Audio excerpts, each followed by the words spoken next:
This is 𝗀𝗃𝗲 Clinic session.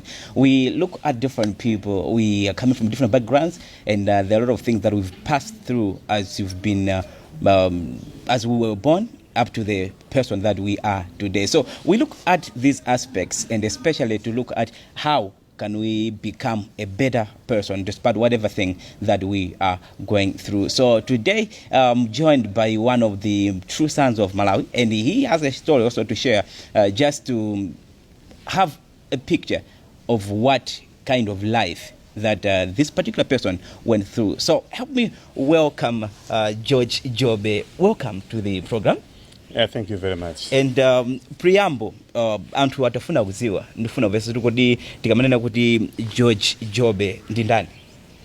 Okay, 𝗁𝗃𝗲𝗿𝗰 ndi mwana wa ana 6 amene anabadwa mbanja la 𝗁𝗲𝗿𝗃 Edward ndi 𝗁𝗃𝗲𝗿𝗃 ndi no number 2 second born mu family meneyo, ndi munthu amene anabadwa mu banja loti linazata.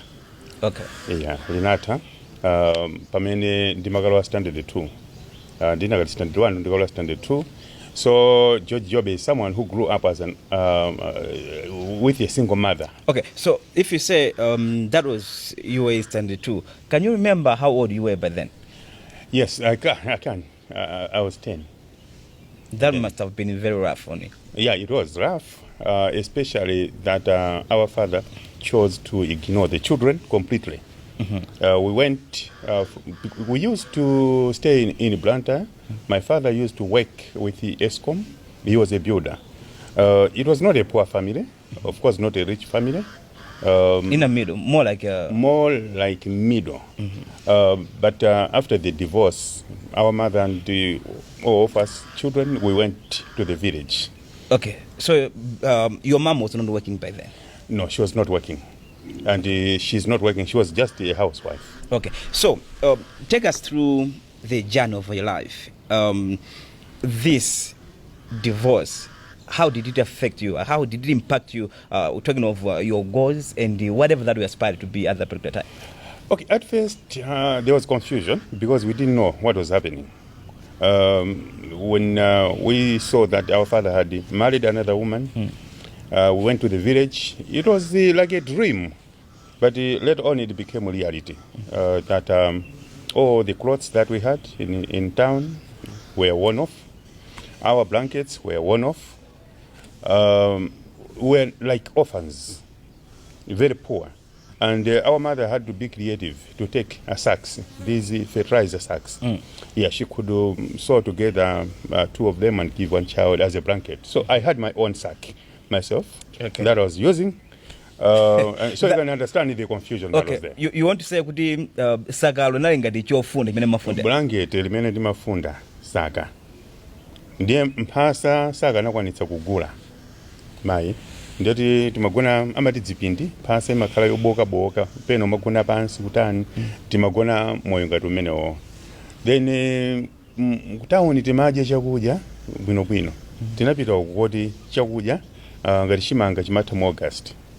Kuyambira nthawi imeneyoyo, then we had to join our mother kugwira maganyu kumalima minda ya anthu kulimitsa chimanga. If you go to my village, panopo ukakumana ndi anthu akuluakulu, they will tell you kuti uyu analima munda mwathu kulimitsa chimanga, analima munda mwathu. And sometimes timadya mango, timati mphonda. Yeah. Mphonda not mphonda asi mphonda no. Mango kungokometsera mango ati kuti amvekepo bwino ulemu kwapatsa ulemu. Mango akatha. I remember several times timadya nkhwani, pumpkin leaves. Mwina 3 days in a row. Mmawa masana madzulo, ukadya ndi kupita school. Kudya nkhwani womakhala kuti ndiwo kapenda makhala ngati main meal. Chakudya chenicheni. Nkhwani uja amawika mu mbali mayi. Ndiye tonse timadya mmawa, chakudya cha mmawa mapita school. Tikakaweruka timadziwa kuti ndikadya nkhwani. Ukatero madzulo ndikudya nkhwani. Mwina masiku 3 tikapeza kaganyu, nthawi zina amakagula ufa wakuchigayo. Dera la kwathu nali akulena akana ndi chigayo timati akanjadza. Ufa wakamachita sesa wapansi. Namakasesa ufa wapasi uja umakhala wa miyala wa mchenga oti anthu apondaponda waponda ndi akaphika phala mayi amatiuza kuti phala musamatafune chifukwa cha mchenga ndiye timadya imeneyoja. So but amidst that ku skulu timapitabe koma future yeniyeni kuyiganizira kuti imene tikaganizira ndili wang'ono ndili ndi makolo onse awiri imasokonekera mwana kuti future palibe. Chabwino kunena kuti mwanjira ina you have seen poverty first hand. Not only poverty, real poverty. Okay. Yeah, ndikapita madera ambiri ntchito yathu timapita kumidzi. Ndikapita kumidzi ndimawuza anthu kuti moti ndinosauka ndinaona umphawi oposa wanu ndi anthu amatsutsa. Ndiye ndikafotokozera amadzamba kumvetsa anthu ndikafotokozera kufunda saka amene lero osauka amene anganota kufunda saka. Popita ku skulu kuchape tambo chapa amachapira khonje timachapira khonje saizo. Kupita ku skulu kuja mai pono kupita kusamba opanda sopo ndiye she was creative amatenga mandimu ndama kapimpa sugar kwina kwake ndiusakaniza kuwiritsa ndikuya mbotolo timadzola mandimu kupita skulu. Sonyeza kuti simukanakonisaso kugula sugar. Sugar ayi timadzola mandimu ngati mafuta. Koma ndikumapita ku skulu sikuja ndimalimbikira kumakhonzabe. Ndiye poverty umphawi ndauona oposa umphawi imene timaona pakali pano. Umphawi ndimomvetsa kwambiri kuposa anthu ena mwina mwa amamvetsera. Chabwino kukhala mwana wang'ono emotionally what was going on in your mind? Choyamba ndiyoti I thought tsogolo latha. Yeah, tsogolo lonse latha. Two ndimasirira anthu amene ali ndi ma opportunities. That time panali anthu amapita ku 𝗊𝗄𝗏 ku South Africa kugwira ntchito ndiye anawo anali mu skulu amene amachokera banja la 𝗊𝗏𝗏 ndimasirira amakhala ndi zolembera zabwino zokhethemula pene ndikafuna cholembera ndimapita kwa aphunzitsi anga kuwapempha and aphunzitsi anga amandiwuza ngati ungakwanitse kukalima kumunda. I had one teacher Mr. Zingwe amakhala kuchera dzulo amakandipatsa ndime ndikalima andigulira fine point imwina ndiwuza kukabweretsa nkhuni ndibweretsa chikuni. So bitterness inalipo ya bambo mwina ndingonera bitterness ina imene ana tinakhala nayo later on. Tinaona kuti mambo athu ajobe kuli bwino dzina tisinthi. Okay. Yeah, and we created a name kuti dzina lathu lizitchula sindilikamba pano dzina limenelo koma tinapanga create and tinapita kwa mayi ukawuza mayi tsopano ifeyo tikuona kuti palibe chifukwa choti adzitchula ajobe. Anatiwala bambo palibe chilichonse chimakhudza cha ife ndiye tasintha dzina but mayi munthu wapemphera kwambiri mpaka pano munthu wapemphera kwambiri anakana zimenezo ndiwo anatiuza tedi gweleni pasi tipemphere tinapemphera yes pitizani dzina ndipo dzina lili.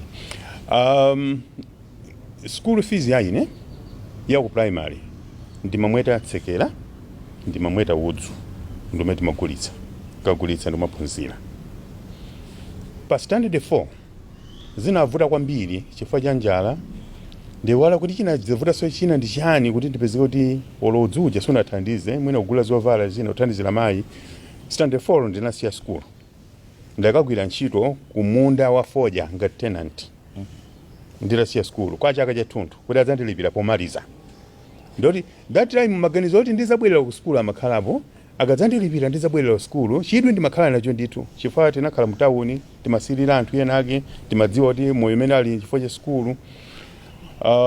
Ndamaliza kulima foja timanyamula pamutu amene akudziwa ku Ntchewu boma la Ntchewu ya Malawi muno timanyamula ku Bwanje kupititsa ku 𝗀𝗏𝗏𝗏 pamutu magondolo and that time I was 14 years old. Tagulitsa foja abwana anga said uziweta ng'ombe kai. Standard 4 that was. Standard 4 ndikulipirabe uziweta ng'ombe. Tsiku lina ndikuweta ng'ombe nyumba ya bwana anga ndavati yapsa moto. Ukafika ku nyumba bwana anga nandozo kuti ndama zonse za foja zapsa. Tinapsa mema. So I was confused. Ndinakana kuja ndinalira kulira. And mawa anakandigula chikabudula china cha khaki ndi chimala cha klimpling kuti ubavala izi but ndinathawa ndinachoka chothawa. Amina anagula naye ndani abwana anga anaka munda ucha ufoja ucha. That was more like a compensation. Ngati compensation komano zotsatira zange ndinathawa if I was confused ndimangolira zimene ndinapanga ndinangokhala kumina 3 days 4 days ndikamakaweta ng'ombe munda mwa anthu amene akolola, so I became creative. Ndimaweta ng'ombe koma ndimangopita kukaweta ng'ombe tikubwera kupita kukaweta ng'ombe tikubwera, koma itangopsa nyumba iyi ndikuvota ndalama zapsa koweta ng'ombe uja ndinasintha zochita. Okay. Ndikamayenda mmunda ndimang'ana chimanga chotsala mmunda zimene mbuyo musindimapanga kumachitola kutong'ola kagulitsa Gleaning. ndambogenza kuti how can I raise school fees now. Chimanga chimene chacho nditango mwina ndinakhala 1 week ndaonera yakwana fees inakwana kugula mphasa, ndalama yagula mphasa ndinathawa sinatsazike. Ndinanena pansi kupita kwathu mwina it should be almost 50 kilometers. Ndafika ku nyumba mayi anangu ndatulukira pafotokozera nkhani. Then the following year natenga ndalama zija ndimatola chimanga munda, chimanga chichewa chakwathu mati kukunkha chimanga munda ndimene nalipirira school kambiraso standard 4. Kutanthauza kuti you've been your own parent. Yes. Sourcing fees so that you should go to school. Yes, kwambiri. All right. Jay had clinic session, and today our guest is 𝗀𝗲𝗿𝗏. He is telling us the story of how he became this particular person, especially talking of him being a younger person, living with a single mom, and also facing poverty, real poverty. His own words to say that those were some of the challenges that he met in his life as he was growing up and becoming an adult that should be able to fend for himself as well as his family. Now, moving on, what happened after you experienced all this? You've tried being a tenant, you've tried to source money to go to school. Then from there to maybe going to the secondary school, how was the journey there? Okay, let me first of all go to standard 6. In standard 6, I went to my neighbor. I was listening to the radio, and there was a newscast, and there was this man, 𝗀𝗃 𝗲𝗄𝗵𝗵, nazi nkhani owerenga ndine 𝗀𝗃 𝗲𝗵𝗵. That made me started dreaming one day I should speak on the radio. But this guy, 𝗀𝗃 𝗲𝗵𝗵, should have been to school. Let me work hard. That was in standard 6. So you listened to a radio? Yes. Gave you that strength to say, I should one day be the one speaking on a radio? Yes. So that was standard 6, term 1 in school. I finished the first term, this and fees. I decided, wouldn't have to prove my father wrong. Ndiye ndinapempha mayi transport kuchoka kumudzi kunchiye kupita ku Blantyre kuti ndikapemphe bambo fees. Kuma unfortunately anandibweza sana ndipatse fees. Bambo aje ngakhale transport sana ndipatse ndamalume wanga. I came back frustrated. Term 2, term 1 mwandi matsekera ndinakhala number 3 chifukwa cha nditava 𝗀𝗃 𝗲𝗵𝗵. Term 2 nditabwerera ndinapeza nzanga atambake kuphunzira. Ndinapanga maganyu munda mwa anthu ndikulipira ndikakhala number 2. Term 3 ndinakhala number 1. Standard 7 yonse ndinakhala number 1. Standard 8 ndinapeza nzanga amene anabwereza mwina zaka 5, zaka 6, koma ndimaposa ndimakhala number 1. Maganizo anga ndizakhale ngati 𝗀𝗃 𝗲𝗵𝗵. I don't know if I told you kuti nsapato nthamene sindimavala. Kabudula wanga amakhala ndi zigamba zosoka pamanja osati ndi ulusi koma za fertilizer amasoka ndi mayi. Chigamba chikang'ambika pamwamba pa chigamba pamubwera chigamba kubwera chigamba koma ndimakhala number 1. So kabula makhala ndi layers. Yeah. Ndiye chimene timaganizira ndi brother wanga first born ndi second born. Brother wanga anasiya school till primary kuti athandize family yonse zimamuvuta. So he said ndopanga drop so that anthu nzikwanitsa kuthandizani amaenda wapansi kupita ku Chilipa ku Mangochi kalimitsa chinangwa kubwera kuti zija ngati miu. Ndiye he said kuti apapa mwayi tumeti nawo waiwe kuti upitize school ndi kusankhidwa kupita ku secondary school ya boma kumene kukapeza basari. Munthawi imene yoyo ngati munthu sunasankhidwe kupita ku secondary school ya boma kumapita ku Malawi College of Distance Education MCDE.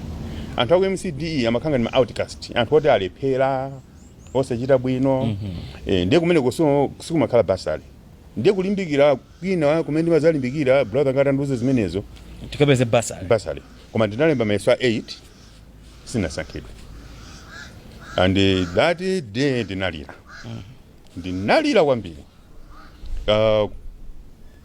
ndinakenza zosintha school ahedi anandikaniza kuti mwopangira opambana pano ndakatenga mkolo wange nenda malume anala ukali kuti mwina amene akalipira ahedi avomereza koma ahedi anati uyo silimulola George alembera pano mayeso 8 abwereze I repeated ndiye ndikubwereza mwe ndimalipa mayeso chimwene wanga Gray said kuti ababa mwina sosankhidwanso ngati sosankhidwe that will be the end of you ndikupita ku Blantyre ndikambe ntchito kuti ndijoine so he went anamanga nawo chayamba mamanga chayamba maperekera nawo matopi later on anayamba utelala so ndilangolemba mayeso anga 8 ndikudikira zotsatira ndinapita ku Blantyre and podikira mayeso ndinayamba business ndimagulitsa tomato mundilande kundilande panisika wina kamati Zambia ndagulitsa mene ndimapita kuchileka kupikula tomato kubwera chani kuti ndizathandizire kulipira fees.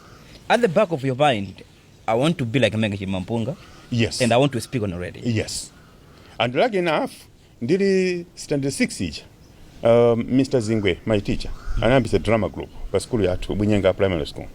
So anandika mu drama group ndinamba panga acting kenaga ndinaganiza panga storytelling ndinamba makamba nkhani mapanga create ngati kumwe kulili kunchewu malo siyana ndimapanga create kuti anayamba bwanji ngati mwe lili Malawi ino boma lili lonse ndimapanga create story nsanje tikamati nsanje inayamba bwanji lili ongwe ndifa chani chitipa chani zonsezi ndimanena ku school kuja ndiye ndufuna ndikhale ngati Chilima Martin Chilima Mpunga ndapita ndapanga business ya tomato mayeso atuluka tsuli mene ndimalikumbukira kwambiri mayeso ndindakaonera ku Chichite Secondary School ndimakhala ku Ndilandi sinasankhidwe anawerenga ma secondary school onse chibuku chimamawerenga sinasankhidwe kuchoka ku Chichiri kuti ndikafike ku Ndilandi dzuwa likuwaza la August ndinavutika kuyenda confused kuti chichitika ndi chani munthu ndikukhala number 1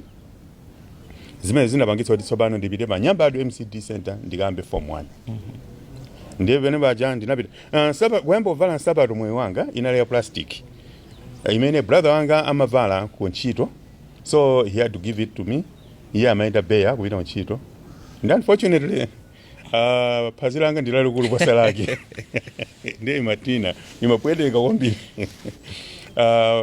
basi ndimavala manager number form 1 maganizo kuti mwina second selection ndisankhidwa sinasankhidwe form 2 kulemba mayeso pa school bathu anasankhapo anthu ena second selection ena ifisana tisankhe at least pa Nyambadu ndimakhala number 2 number 3 but mtima unalimba kuti ndipitirira so and that time also nditapita Blantyre there was an improvement ndinasiya Saka ndinamba kufunda nsalu my brother gave me nsalu so zotatiza kuti all the way from primary to secondary mafunda Saka and sabado ntwaza simava munamba va sabado form 1 modati mufonse anthu amene ndina nawo pa Nyambadu MCD Center there's Ntolankhani Bright kumwenda Ignazio Jim anthu ena Chimwemwe Musasa anthu osiyana Ines ena athokuzani nsapato yangayo imatha nsapato ya plastic ija imang'ambika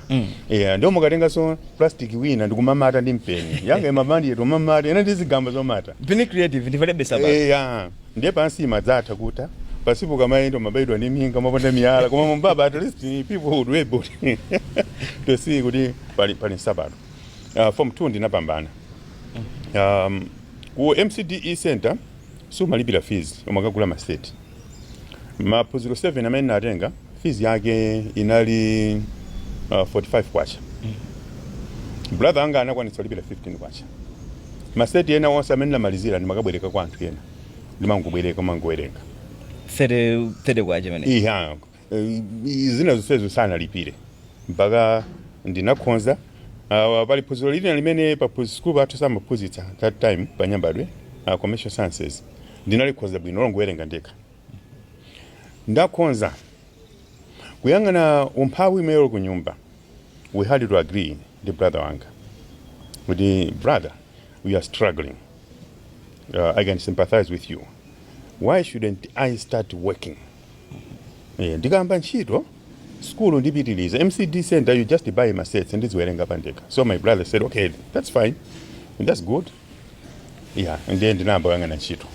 Azanga namba form 1. Momwe ndimawerenga reference letter, a teacher in charge yanga, Mr. Nagata, said, no, you cannot. I said, no, that's a reference letter. Ndinazungulira wamba yang'ana ntchito. Kuzungulira.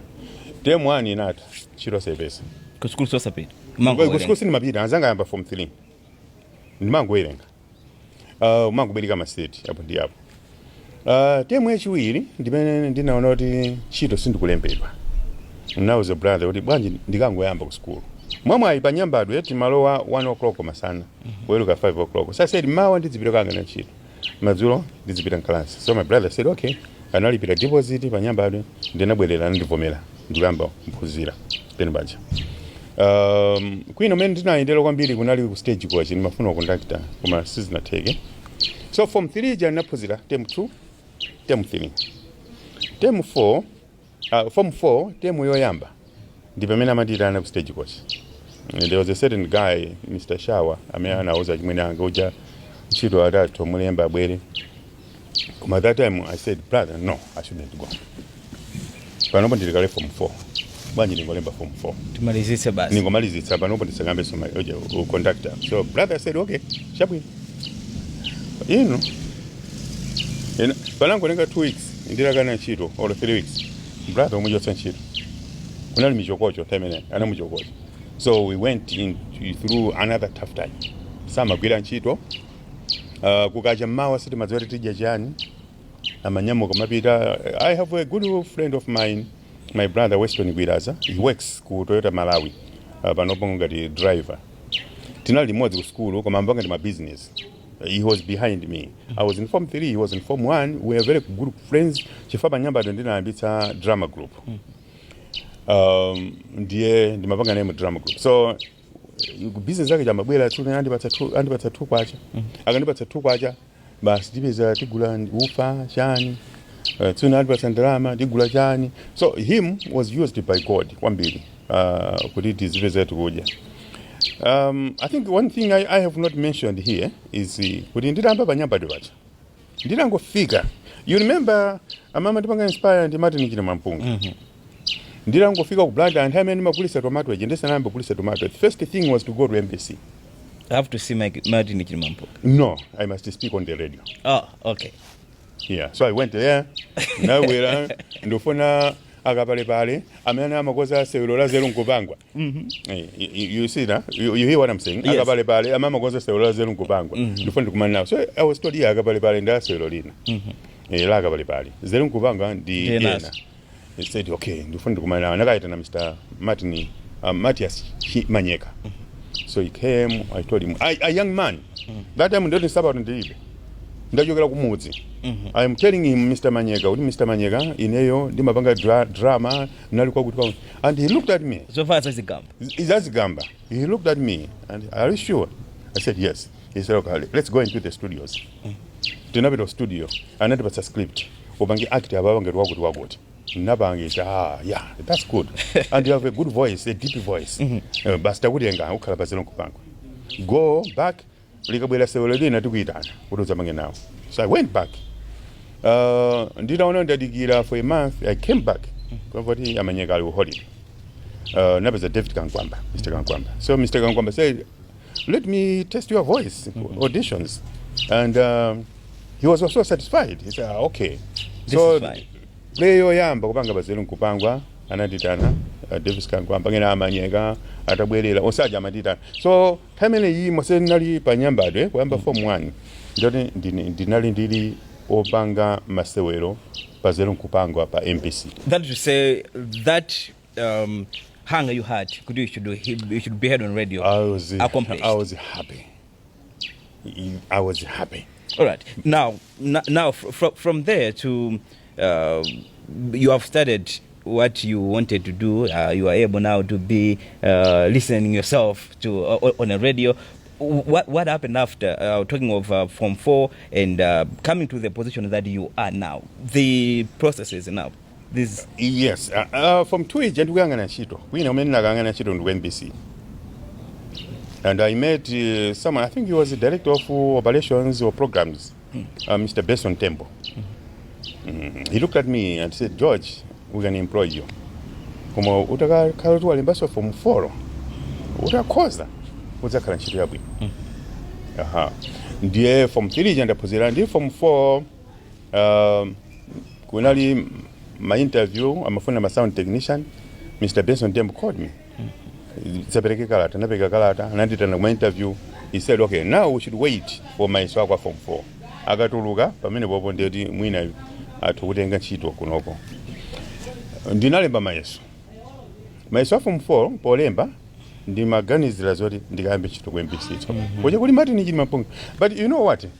One thing, I haven't met Mr. Chilimampunga. Till now. We haven't. What in the photo was there is we haven't. Moment Ali busy.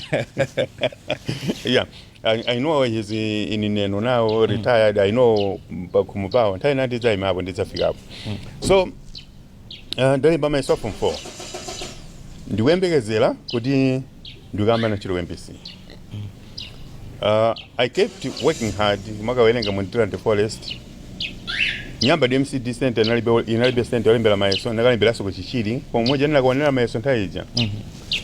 Siku lakaona mayeso ndatenga zotsendera zanga ndiyampa mbiri. Someone said tutaona magrade yako. It was someone who calculated and wakwaza bwi bas wakwaza lamu university polimba mesu bajeti malimba formu nalemba good first choice kupole accounts, second choice naika engineering kupole, third choice social sciences Chancellor College. Koma ku MCD center unalikuwa anthu otayika simagezo. I was not dreaming could that can happen to you. That can happen, so I was excited. Everyone said, oh, you are going. Now that mind of saying I just want to pass so that I can go to MPC, now that was kind of forgotten. No. Okay, temporarily, yes. Temporarily, yes. It was forgotten. I was excited. Now I will go to the university. Yes. Brother wanga atamuchotsa ntchito anazamba so business ndimapanga je tomato later on. Ndiye ndimamuthandiza magulitsa. So this time I went pa bench pa magulitsa wa Zambia paja excited. Achimwene. Ulendo. Ulendo kuti university. Mapoints akuda kuti achimwene. I passed with 18 points. So 18 points achimwene. Brother ngasana yanke. Kept quiet. Ganisira kuti university and drama zina zvene. And I understood the language. So people came, Mariani, I knew. So we never spoke to each other until Mazurota will look at 8 o'clock. So his question was, are you sure you're going to the university? My answer was no. But then you have bragged to your friends saying I'm going to the university. But that time, reality had dawned upon my mind. I said no. And he said, yeah. So now I changed my mind.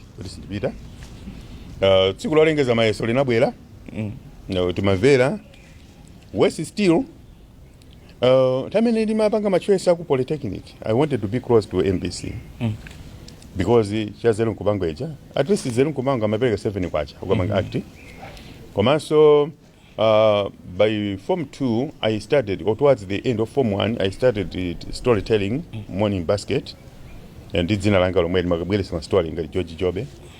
By Form 3, Dina Yamba Kulankula midweek magazine. So Nabel and did Zinalina and Mari Bonzo Madampa. Magits and Chitamiampi, Mabella, Wodi. Dabila answer in Bonzo Madampa. Would you require to Tambala Mun Zindet, Demapira Tunje, Dukumbutsale Miambe Motor. Formalities and Malis of Formalis also and Fun and they will what to Tambala Mun Zindet in Demapira Tunje. The one didn't go tea. Bye.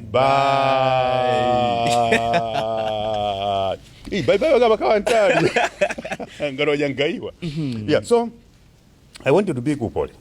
My Sopolengeza, Zinalanga, and then Chancellor College. course, Bachelor of Education. Something you did not I did not choose. I cried. Why? And by then, ndoti anthu ena andilimbikitsa kuti akakusankha usadandaule kumakhala loni kulachina tofala dikani ujama alemba dobadoba kuja Francis Tepeka andilimbikitsa usadandaule kumakhala loni ndiye ndauza chimwene kumakhala loni nawonso ali mtima course ina yake a teacher business administration Bachelor of Accountancy timavota anthu amakhani internship ku internship amalandira ndalama tima practice. So I thought kuti ukundiza wanga soma practice kuma ndisengera course ya education opposite ndizamaliza mpaka form 4 nalira.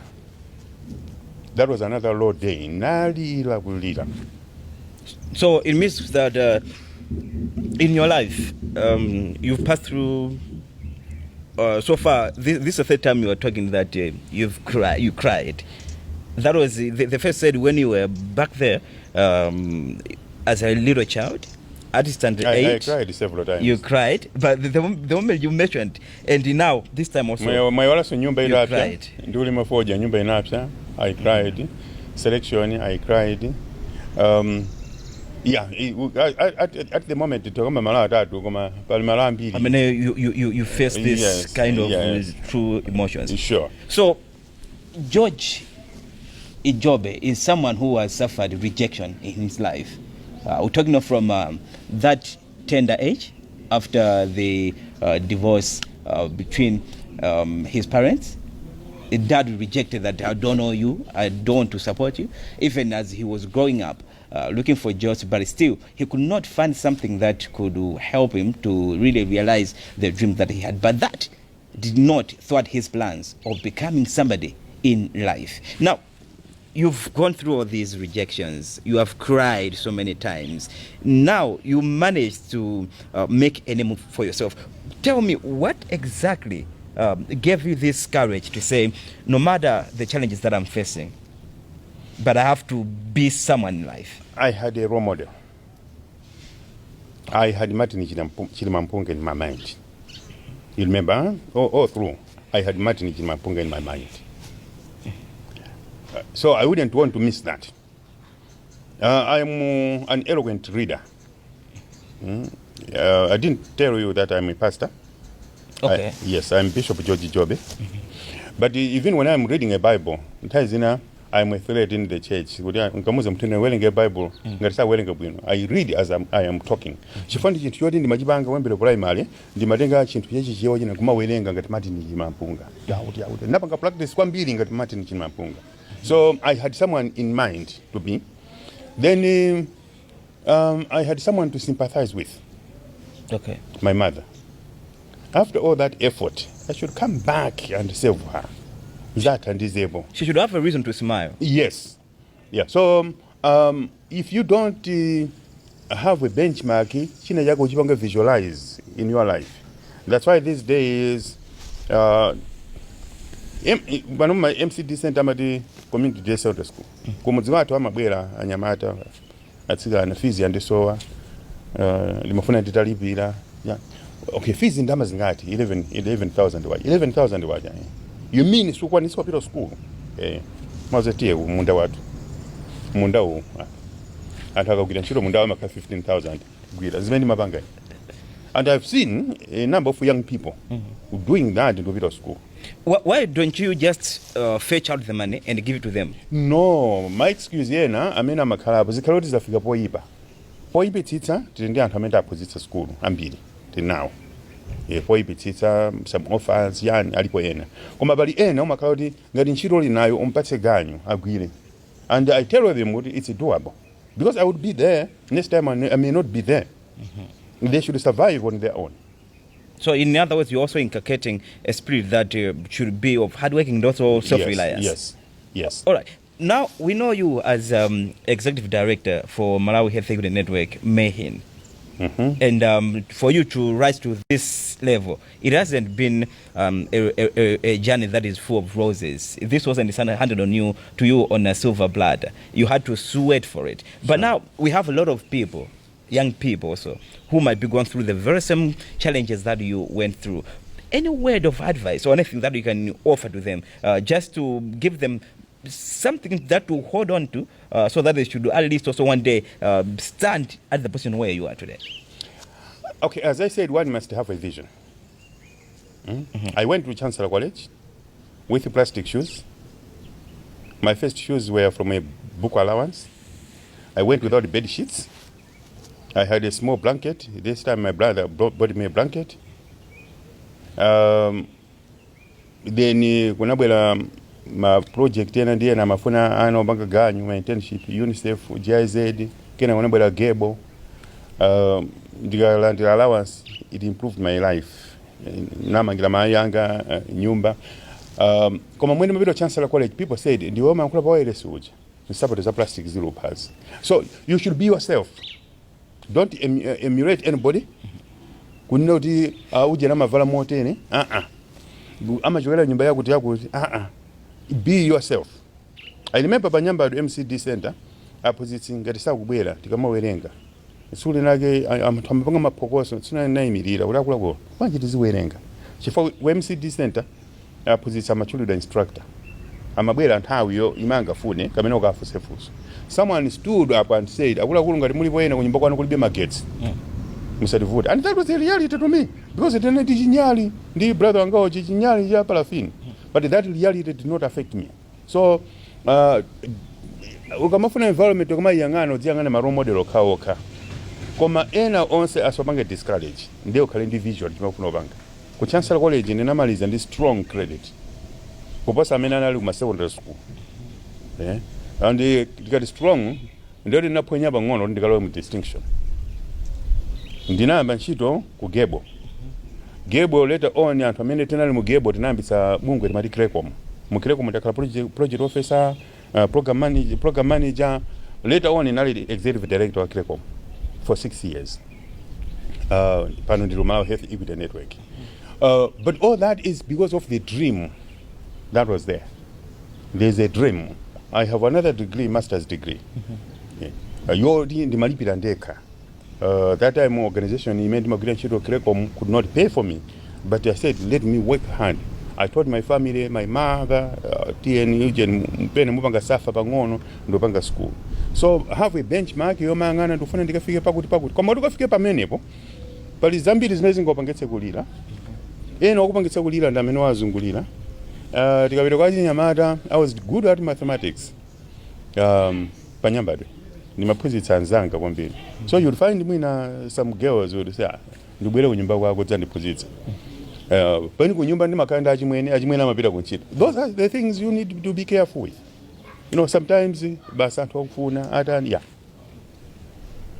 So that's what I can say. This particular person is really interested in your story and everything, and would want to get perhaps some inspiration or maybe just something that maybe want to be connected to you. Are people welcome to maybe have some kind of networking relationship with you? Yes, they are very welcome.